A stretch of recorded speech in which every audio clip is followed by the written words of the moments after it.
Bonjour à tous. Alors la troisième partie de l'interrogation type que je poserai à la rentrée concerne la réflexion qu'on peut avoir ou l'analyse d'un problème. Et l'exemple que je prends ici, c'est donc le cas d'un tuyau enterré dans un sol argileux. Alors l'hiver, hein, vous vous doutez bien que suivant les régions, on peut avoir des températures qui descendent en dessous zéro. Et donc le problème, c'est qu'on ne souhaite pas que les canalisations gèlent. Donc la question qu'on se pose, c'est à quelle profondeur on doit enterrer les tuyaux pour être tranquille.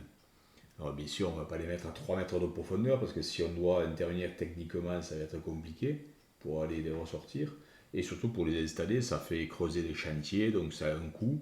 Donc voilà, on va essayer d'optimiser, de voir quelle est la, la profondeur,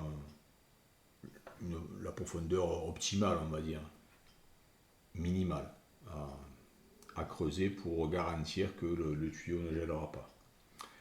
Alors, si on regarde un petit peu le problème thermique, eh bien, on peut considérer le sol comme un milieu qui est dit semi-infini. C'est-à-dire qu'on va avoir des fluctuations d'un côté, et ensuite, en profondeur, ces fluctuations qui sont dues aux variations de température entre le jour et la nuit en surface, dans l'air, eh bien, dans le sol, plus on va être profond, moins on va ressentir ces fluctuations. C'est pour ça, par exemple, que lorsqu'on visite des grottes l'été, on a toujours cette sensation de fraîcheur, avec des grottes à 14, 17 degrés. Bon, ça dépend de la profondeur de la grotte, en fait. Mais avec une stabilité de la température en profondeur. C'est vrai aussi l'hiver, c'est-à-dire qu'il peut faire très froid dehors, mais dans la grotte, il fait toujours doux. Donc voilà, c'est un petit peu l'idée. Et l'équation qui régit un petit peu ces variations de température, c'est celle-ci, où on a donc la température en fonction de la profondeur Z et du temps T. Ça va fluctuer autour d'une valeur moyenne en surface, donc TS. Ça, c'est la valeur moyenne en surface. Ensuite, T0, ça va être l'amplitude des variations de température entre le jour et la nuit, donc les fluctuations, puisque la fonction cosinus va prendre à un moment donné des valeurs moins 1 ou plus 1 dans leurs extrêmes. Et ensuite, on voit qu'on a quand même un terme là, exponentielle moins bêta z, donc qui est un terme d'amortissement qui fait que cette amplitude va diminuer au fur et à mesure qu'on va rentrer dans le sol. Et au final, on va avoir une température moyenne du sol qui sera constante à partir d'une certaine profondeur.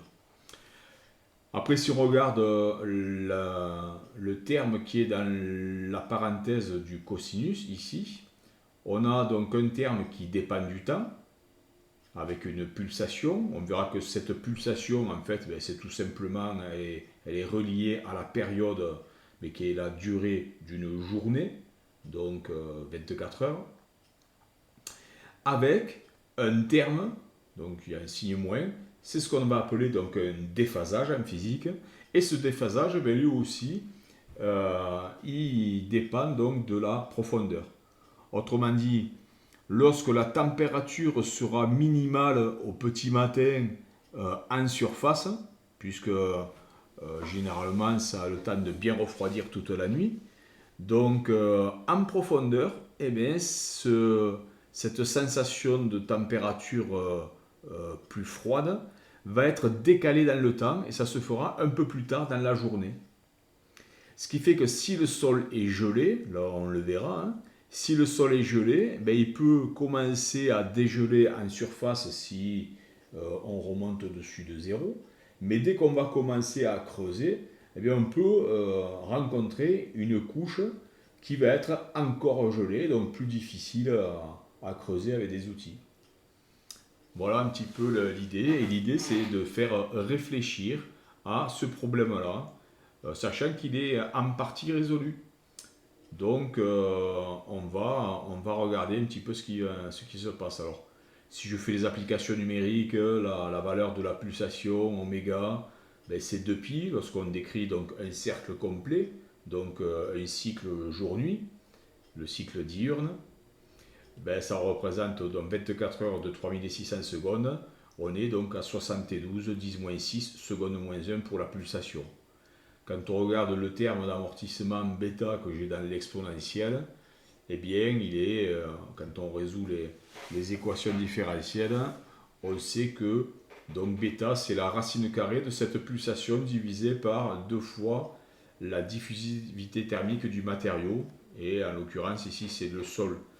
Alors, dans le cas de l'argile humide, ben, la capacité calorifique massique, c'est 2,5 10 puissance 6. Et la conductivité thermique, c'est 1,7. Et ça nous permet d'estimer donc la diffusivité thermique qui est de 0,68 10-6 mètres carrés par seconde. Et du coup, le terme d'amortissement, il va être de l'ordre de 7,3 mètres moins 1. Alors si je regarde maintenant les fluctuations au cours d'une journée de température en surface, donc en surface c'est donc pour z égale 0, c'est la courbe bleue ici.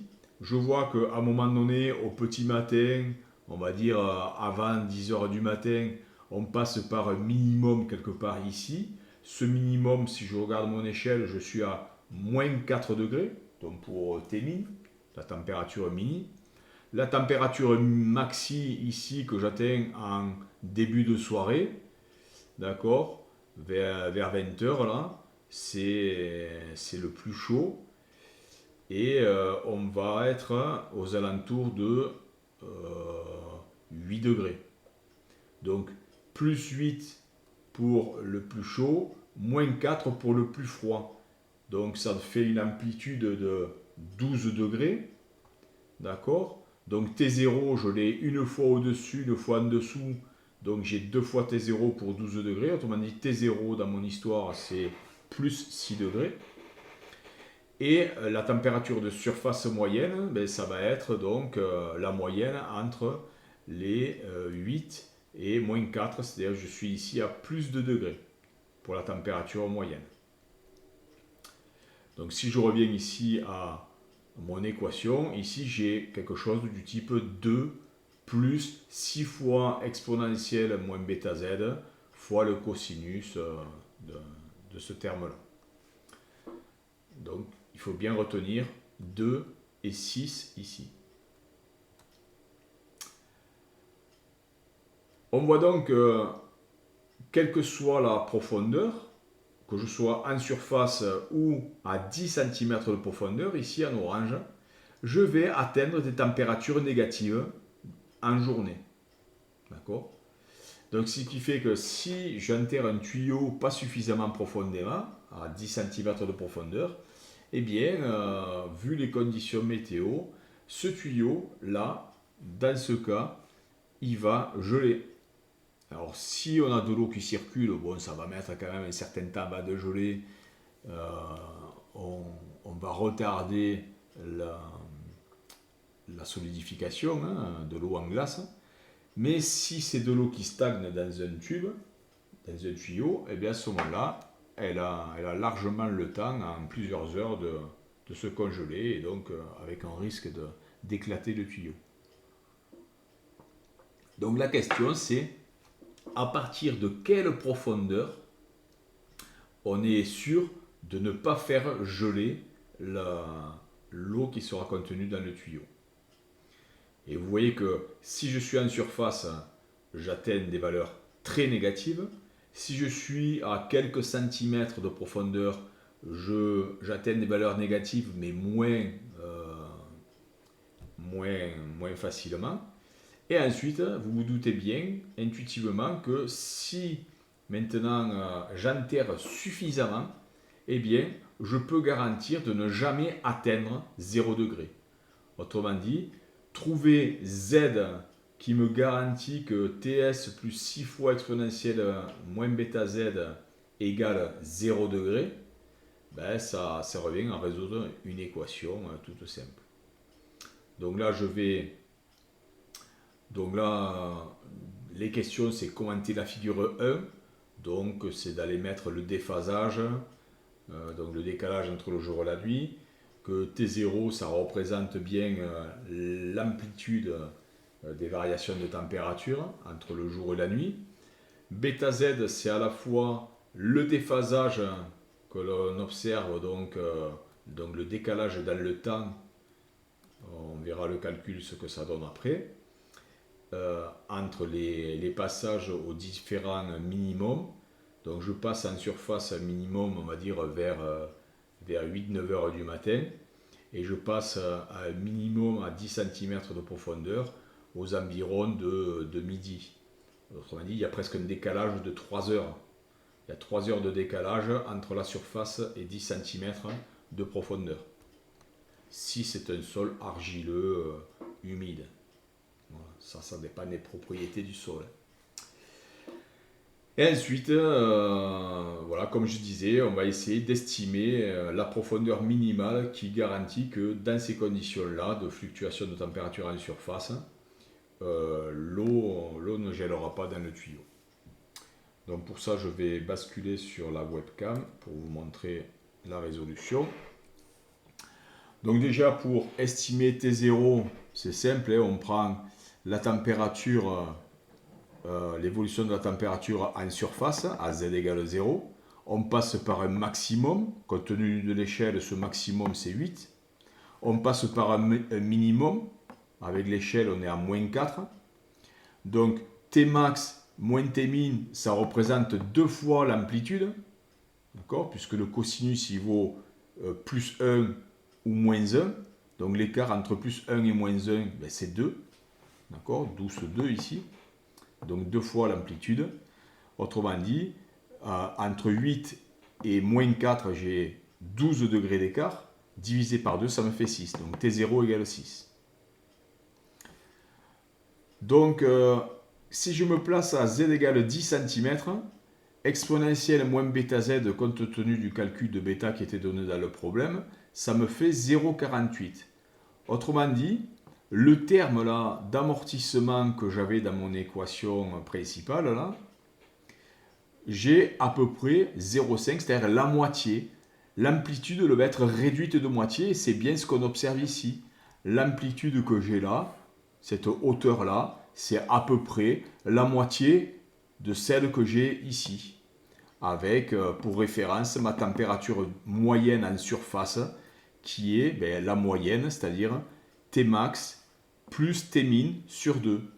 Donc 8 moins 4, ça fait 4, divisé par 2, 2. Donc TS égale 2 dans notre problème. Voilà. Ça. Donc si je fais le calcul donc, de bêta Z à 10 cm de profondeur, ben, ce bêta Z, ça correspond à 7,30 multiplié par 10 cm. On se retrouve avec 0,731. Alors attention, ce sont des radians.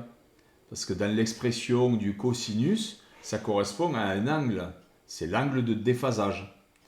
C'est un déphasage, donc un décalage dans le temps que j'ai entre le passage au minimum en surface et le passage au minimum en profondeur. Donc cette durée, je peux la calculer à partir de cette valeur-là. Sachant que cette valeur, si je fais un tour complet, c'est 2π. Donc il me faut diviser mes radians par 2π et multiplier par 24 heures pour avoir une durée du déphasage en heure. Qui représente, j'avais dit, autour de 3 heures de décalage. Donc on est bien à 2,8 dans ce cas. Donc avec un passage au minimum à peu près vers midi à 10 cm de profondeur. Donc maintenant, trouver la profondeur qui me garantit que je ne passerai pas en dessous de 0 degré C. Bien, vous voyez qu'il me faut dire que la température donc, en profondeur va être au minimum 0. Ça vaut TS plus T0 exponentielle de moins ZC, où la ZC c'est la profondeur critique où je dois enterrer mon tuyau pour être sûr qu'il ne gèle pas. Et dans ce cas, on résout cette équation, c'est-à-dire je fais passer le 2 de l'autre côté. D'ailleurs c'est 2 moins 6 ici, puisque le cosinus il peut prendre plus 1 ou moins 1. Donc il y a deux possibilités, mais la seule solution possible, d'accord, suivant qu'on est au positif ou au négatif, c'est la solution qui sera ici. Donc je fais passer le 2 de l'autre côté, je vais avoir moins 2 égale moins 6, je divise tout par moins 6, je me retrouve avec donc 1 tiers. Donc exponentielle moins bêta ZC égale 1 tiers. Je prends le logarithme de tout ça, il y a un signe moins qui traîne, ben ça se réduit lorsque j'identifie, ça se réduit à la profondeur critique que je cherche, c'est log de 3, c'est-à-dire 6 divisé par 2, divisé par le 0,731, la valeur de bêta qui avait été calculée dans le problème. Et j'aboutis à 15 cm, donc 0,15 mètres, 15 cm. Donc ça veut dire que dans la pratique, si je creuse à 15 cm, je suis à peu près sûr que le tuyau ne gèlera pas.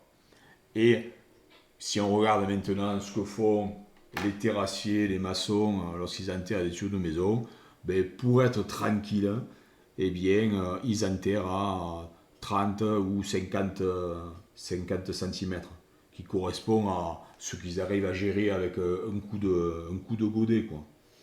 Voilà, parce que régler pile poil à 15 cm, c'est pas facile, hein, et là, avec un petit tractopelle, le godet est dimensionné et ça garantit qu'en s'appuyant en surface et en faisant la rotation du godet, ben on est à peu près à la bonne profondeur. Voilà, ça c'est le côté pratico-pratique. Donc voilà un petit peu comment on peut essayer d'analyser en réfléchissant un problème qui est résolu mais qui correspond quand même à des situations concrètes. Voilà, mais bonne révision maintenant et bonnes vacances. À plus tard.